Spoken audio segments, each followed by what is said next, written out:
नमस्कार, आप देख रहे हैं नवभारत न्यूज़ चैनल 24/7।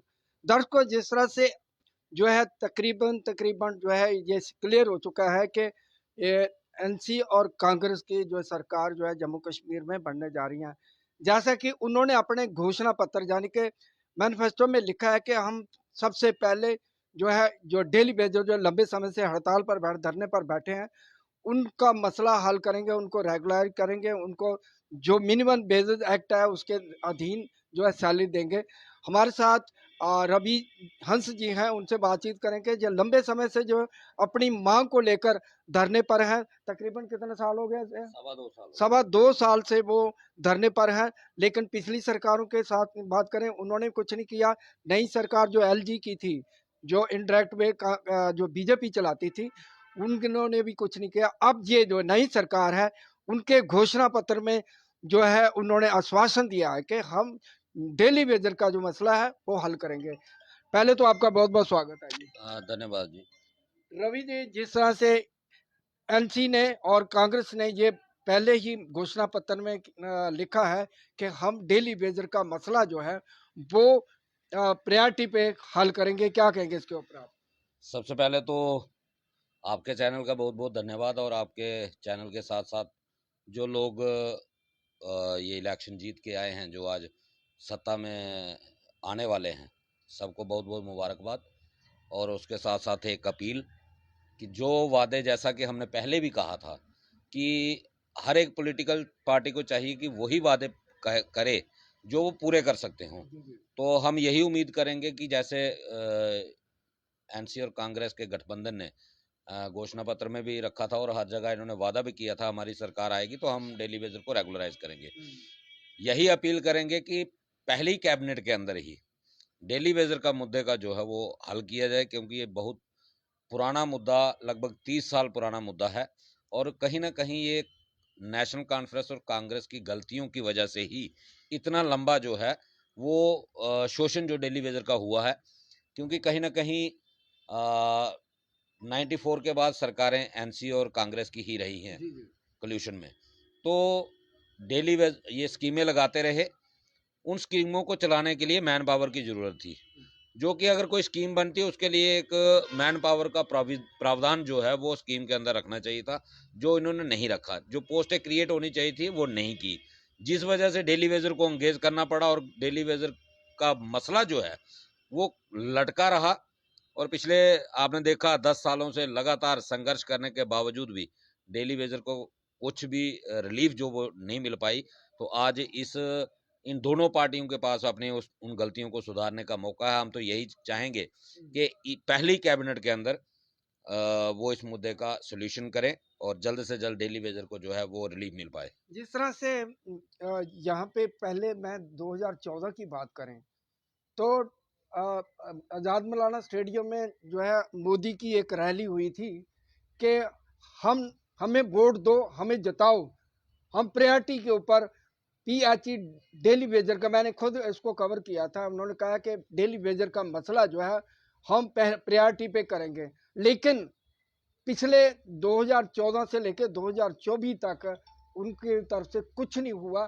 तो आप इस वो हमेशा जो है पुरानी सरकारों का जो है वो गीत लाते रहते हैं। ये पुरानी सरकारों ने बैकडोर एंट्री करवा के उनको लाया। कम से कम लोग जो है लगे तो थे, लेकिन इन्होंने कुछ नहीं किया। क्या कहेंगे?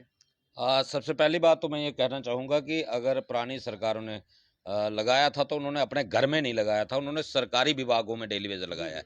और सरकारी डिपार्टमेंट्स डेली वेजर चलाता है, ना कि किसी के घर में काम करता है। पहली बात तो ये। और कोई भी सरकार होती है तो वो लोगों को लगाती है।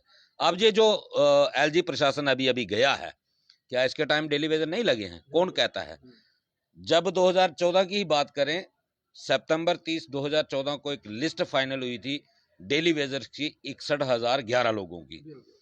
उसके बाद कोड ऑफ कंडक्ट लागू हो गया, जिसमें कि कोई भी डेली वेजर एंगेज नहीं हो सकता था। उसके बाद 2015 में सरकार बनी पीडीपी और बीजेपी की कल्यूशन की। कल्यूशन सरकार बनी। उसके बाद 2018 में बायोमेट्रिक हुई। जब बायोमेट्रिक अटेंडेंस हुई तो 1,05,000 तक डाटा पहुंचा। कैसे पहुंचा? वो 40,000 लोग कब लगे? 2015 के बाद 15 के बाद किसकी सरकार थी? और फिर अगर ये इस तरीके की बयानबाजी, मैंने भी सुना था पिछले दिनों जो भाजपा के प्रभारी थे तरुण अपना आशीष सूद जी, उन्होंने स्पष्ट मीडिया में कहा था कि ये पुरानी सरकारों से पूछो, तो शायद उसी का इम्पैक्ट पड़ा कि आज उसी पुरानी सरकार को दोबारा अपनी गलतियां सुधारने का मौका मिला है। बीजेपी चाहती तो इन लोगों को अडॉप्ट कर सकती थी, खुद भी फायदा ले सकती थी और इनको भी फायदा दे सकती थी। तो मुझे लगता है कि इनकी बदकिस्मती है कि ये इनको अडॉप्ट नहीं कर पाए। ये जम्मू के लोग थे, कोई पाकिस्तानी नहीं थे, ये रिफ्यूजी नहीं थे। रिफ्यूजियों को बेनिफिट मिल सकता है, लेकिन जो अपने लोग हैं जो वोट देते थे इनको, उनको शायद बेनिफिट देना इनको पसंद नहीं आया। चलो कोई बात नहीं, आज मुझे लगता है कि कांग्रेस और एनसी को भी ये बात मालूम होगी कि डेली वेजरों को अक्सर यही भाजपा के बड़े नेताओं की तरफ से कहा गया ये एनसी और कांग्रेस के लोग हैं। तो मैं उनसे यही रिक्वेस्ट करूंगा कि आप इनको अडॉप्ट कर लो, क्योंकि आपको अगर आप इनके साथ इंसाफ करोगे तो भविष्य में जो फायदा भाजपा नहीं उठा पाई वो आप उठा सकते हो। जिस तरह से आप डेली वेजर जो है वो शाना बशाना डिपार्टमेंट को चलाते हैं, चाहे कैसा भी मौसम है, सर्दी का मौसम है, बरसात का मौसम है, गर्मी का, तपती गर्मी में भी लोगों के घर में पानी पहुंचाते हैं, लेकिन जब देने की बात आती है तो ये कहते हैं हमने जी आपको 9,000 दे दिया, हमने जी ये कर दिया, हमने मिनिमम वेजेस एक्ट के लाए। आपको लगता है कि आज के ज़माने में, महंगाई के ज़माने में 9,000 से घर परिवार का पालन पोषण हो सकता है क्या?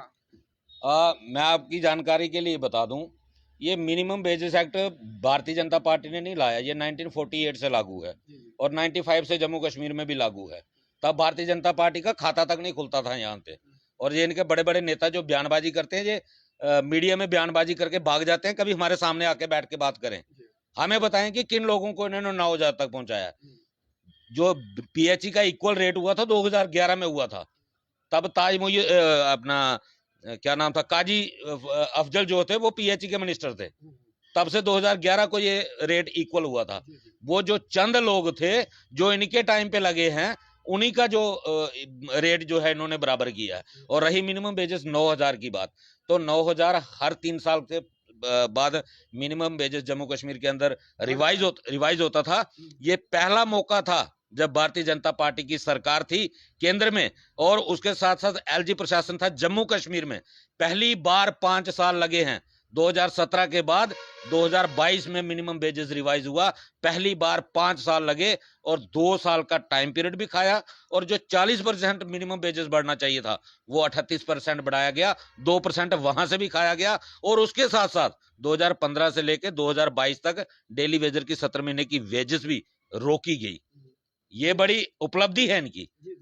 9,000 इनके एहसान नहीं है, उसमें वो एक रूल है, काम करते हैं वो सरकारी रूल है कि 3 साल के बाद मिनिमम वेजेस रिवाइज होगी, उसमें इनका कोई क्रेडिट नहीं है। ये अपनी जगह जितने मर्जी ढोल बजाते जाएं कि हमने किया, जो आपने करना चाहिए था। जो पिछली सरकार एक पॉलिसी बना के गई थी, लास्ट टाइम पे वो नहीं कर पाए एक मिनिस्टर के रिजाइन की वजह से। वो पॉलिसी बनी थी कि हम 3 फेज में रेगुलराइज करेंगे डेली वेजर को। जब इनको सरकार मिली, और सरकारी कामकाज का क्या होता है कि अगर एक सरकार का कोई काम अधूरा रहता है तो जो दूसरी सरकार आती है वो उसको आगे लेके जाती है। इन्होंने उस चीज को खत्म ही कर दिया।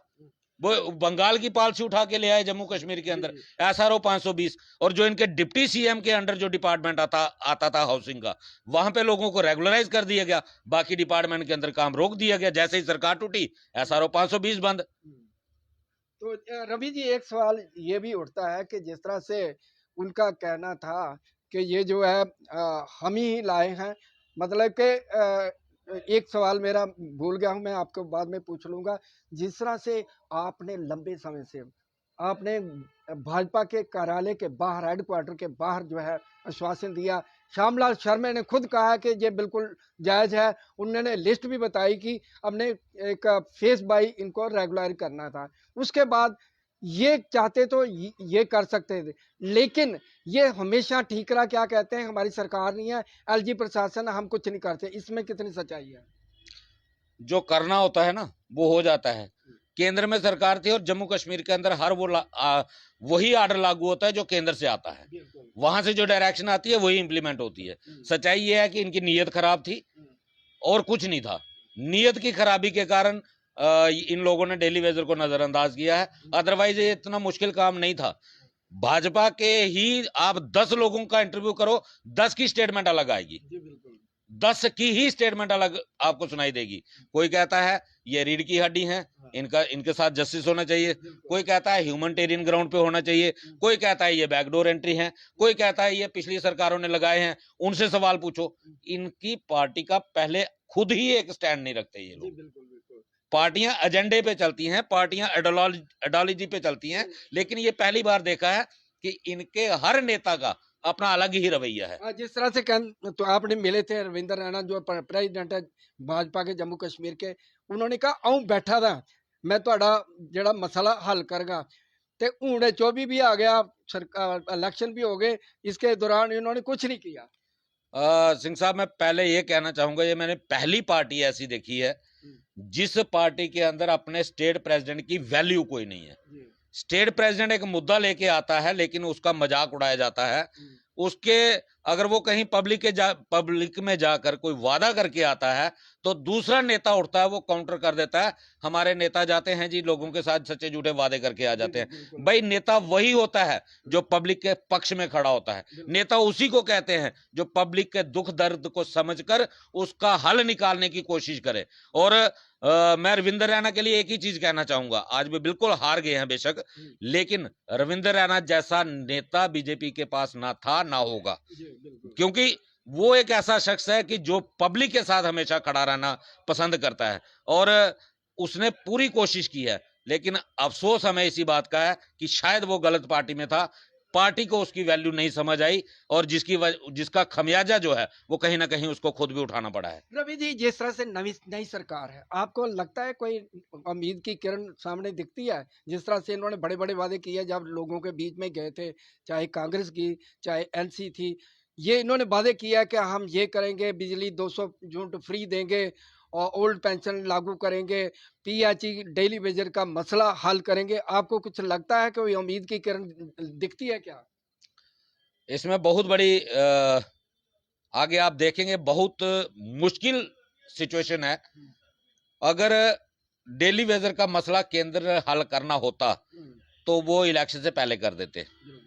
अगर एलजी साहब ने इस मसले को हल करना होता तो बीजेपी के कहने पे करते, अपनी पार्टी को क्रेडिट देते।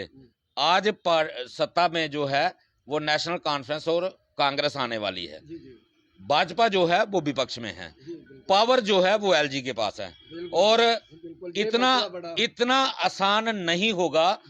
जो सरकार वादे कर रही है, जब करके सत्ता में आई है, वो वादे पूरे करना इतना आसान काम नहीं है। कोशिश वो उन्होंने करेंगे तो ये तो एलजी के ऊपर है। मैं पूरी बात कर रहा हूं, उनको सिर्फ और सिर्फ ये चाहिए वो कैबिनेट के अंदर इस मुद्दे का बिल पास करें, इसका ऑर्डर पास करें और अप्रूवल देनी है एलजी साहब ने। वो अपने तरफ से डेली वेजर का मसला एक्यूरेट करके फाइल एलजी के पास भेजें, फिर भाजपा का रवैया जो है वो देखने लायक होगा, वो सारी जनता के सामने आएगा कि क्या भाजपा जो कहती है उस पर खरा उतरती है या सिर्फ और सिर्फ जैसा हम पिछले कई सालों से कह रहे हैं कि भाजपा दोगली नीति पे चल रही है, वो सब कुछ सामने खुद ब खुद आ जाएगा। मैं तो यही अपील करूंगा आने वाली सरकार से, वो अपना फर्ज निभाए, बाकी इनको जनता खुद देखेगी। तो लास्ट में क्या कहेंगे अपने साथियों को जो पीएचई जो बैठे हैं डेली वेजर, उनको क्या कहेंगे? मैं सभी से पहले तो अपने पीएचई के जितने भी हमारे डिस्ट्रिक्टों में डेली वेजर है, हमारा 14 अक्टूबर को एक ऑलरेडी प्रोग्राम जो हमने पहले का अनाउंस किया हुआ है, सभी साथियों से रिक्वेस्ट है 14 अक्टूबर को ज्यादा से ज्यादा संख्या में जम्मू पुराने चीफ इंजीनियर कॉम्प्लेक्स में बीसी रोड में सुबह 10 बजे इकट्ठे हों, क्योंकि आने वाली सरकार को डेली वेजर के ताकत का पहले दिन से ही अंदाजा होना चाहिए और आपकी जो पहला इंप्रेशन है वही सरकार के जहन में आना चाहिए कि सरकार के लिए डेली वेजर को नजरअंदाज करना बहुत खतरनाक साबित हो सकता है और डेली वेजर जो है वो अपना हक लिए बिना वापस मुड़ने वाला नहीं है। ये एक लास्ट में क्वेश्चन और जोड़ूंगा मैं, जिस तरह से जो एलजी प्रशासन ने जो प्रोटेस्ट के ऊपर एक बैन लगाया हुआ था, अब ये आप खुल के सामने आ सकते हैं, जिस तरह से नई सरकार आएगी तो अपना आंदोलन अपना रोष जो व्यक्त कर सकते हैं? आपने देखा, हमने जितनी बार भी बैन लगा, हमने कभी बैन की परवाह नहीं की। हम लोकतांत्रिक देश में रहते हैं और संविधान ने हमें पूरा अधिकार दिया है कि संविधान के दायरे में रह के हम प्रोटेस्ट करते हैं।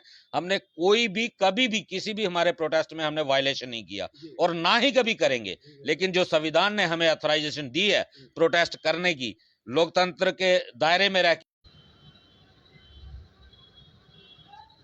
तो दर्शकों, ये थे पीएचई डेली वेजर के नेता रवि हंस। इनका कहना है कि नई सरकार जो है वो अपना जो है जो वादा किया पूरा करे। कैबिनेट से ये जो हमारा डेली वेजर का रेगुलराइजेशन का मसला जो है कैबिनेट से पास करे। बाकी हम देखेंगे कि एलजी करता नहीं है, फिर बीजेपी की दोगली जो दोहरा चेहरा वो सामने आएगा। धन्यवाद।